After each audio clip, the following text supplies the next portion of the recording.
What's up guys, and welcome back to another episode of the RTG Career Mode. This is episode number 13. We're starting today's episode off with yet another bid for Tony Flores. Sam Allardyce, Big Sam, said we'd love Flores in our attacking midfield positions. What do you say, Docksy Boy? I said, no thank you, Big Sam. Back you go to Ellen Road. Tony Flores is staying here.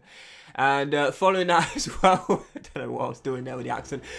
Does Big Sam sound like that? I don't think so. But following that, we had the first game in Europe with Malaga. Yep, our Europa League group opener against Marseille away at the Stade Velodrome. Super excited for this one, you know, our first European game. And, you know, heading into this one as well, you know, I'll be honest here, I felt confident because we've won 3 of our first 4 games in La Liga and got 3 clean sheets in 4 as well. But if you've been watching me for a while, then you'll know this. If you're a new viewer to the channel, you won't, obviously. But I have a horrific, and I mean a horrific record in European group openers.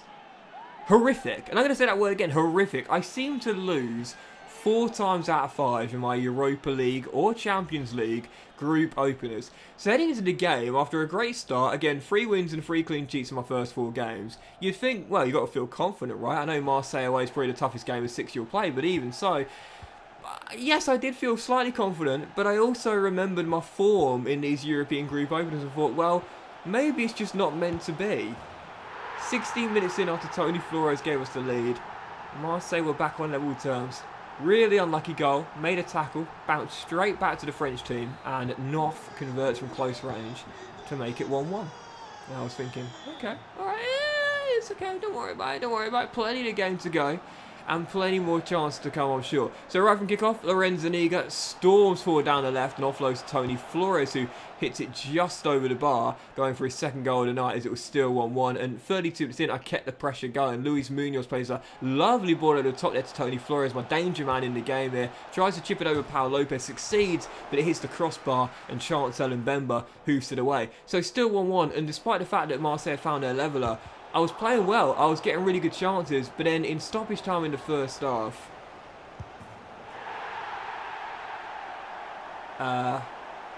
this happened. Congratulations, you played yourself. Marseille get themselves in front, and it is, without a shadow of a doubt, one of my worst mistakes in FIFA ever. So it's stoppage time in the first half. I'm pretty sure the referee is going to blow for half time. As soon as we get the ball clear, we knock it back to Kepa, and he dummies himself. So just for context, for those wondering what I was trying to do there, it was just dummy the ball and then pass it out. So I pressed R1 to dummy the ball because I was under no pressure at all, and he dummied twice. He dummied twice. I've never seen that in FIFA ever. It's the first time I've ever seen it. He dummied the ball twice. I mean, right, okay. So, obviously, I mean, I'm still taking the blame for it, don't get me wrong, because I didn't need to do that. I could have just hoofed the ball away with the circle button. It would be half time. But I just thought, surely I'm under no pressure there. And he dummied the ball twice. Docksy Boy, you dummied yourself, you dummy. So, yeah, Marseille in front for the first time in the game. But Nunez would score his first goal for the club on his debut, making it 2-2 from the corner. But soon after, straight after, we got back on level terms. Milik charges forward and the Polish striker restores Marseille lead.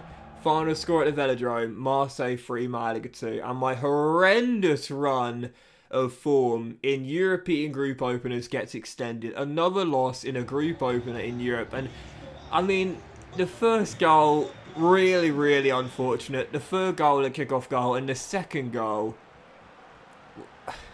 the double dummy. I mean, I can't win European group openers, man. I simply can't win them. I don't know what it is about European group openers, but I find them impossible to win. What a ridiculous loss that was there. All 3 goals should have been prevented. The first goal, unlucky deflection and bounce. The second goal, I mean, just a Literally, that phrase, congratulations, you played yourself. Like, just exactly what came to mind there. I dummied the ball with Kepa, and then he dummied it again for some bizarre reason.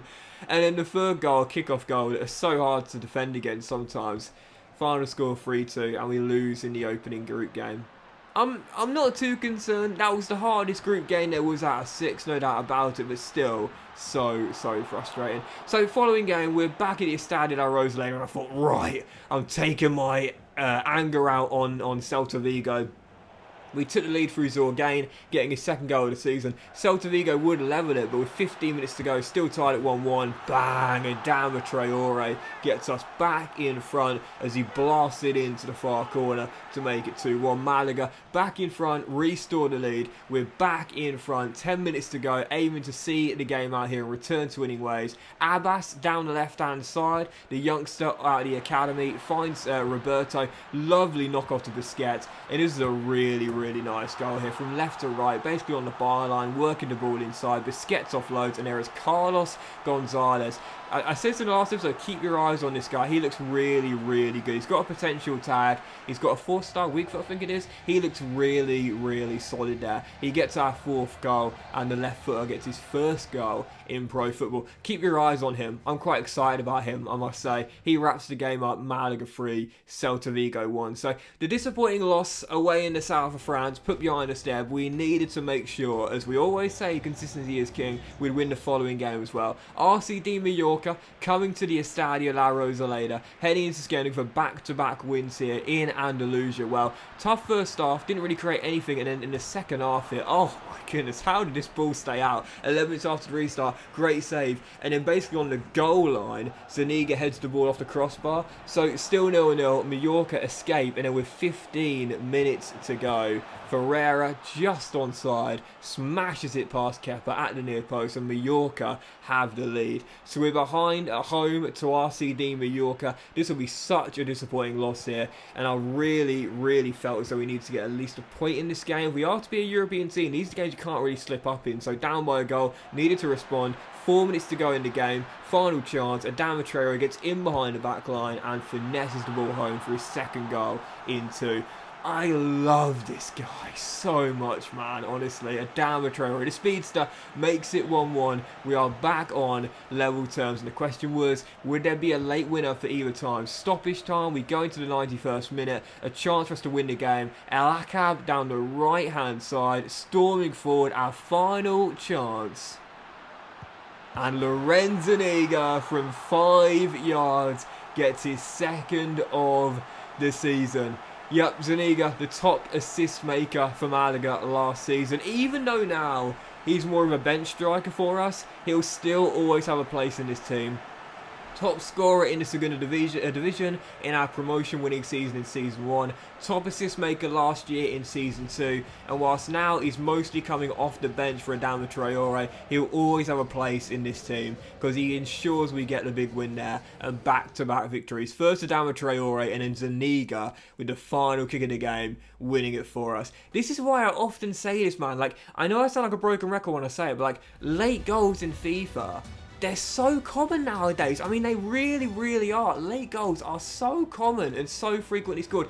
Like, literally never give up in the game. No matter how late you've conceded, no matter what the score is, don't give up. Late goals are so common. We were down by a goal with 5 minutes to go. We won it 2-1. We only had 2 chances. We scored them both. Late goals are so common. And how many times do you see a goal get scored, which is the final kick of either the first or the second half? Well, today you've seen 2 already. You've seen 2 already. One against Marseille, and there against Mallorca in the home game in La Liga. It happens so frequently. Never give up, guys. Honestly, no matter what the score is, no matter how late the game is, whatever you do, don't throw in the towel and think, oh, I conceded late, that's it, game's over. I could have lost that game. In the end, scored 2 late goals with 2 fine attacks, won it 2-1. So never give up in the game, regardless of the situation, due to how often late goals get scored. So following game, and our final one today, taking on Valencia away at the Mestalla. Heading into the game, we would open the scoring early, and then 31 minutes in, Zorgain takes his time, finds Nacho Fernandez, offloads to Fran Villalba, and Villalba, oh mate, seriously,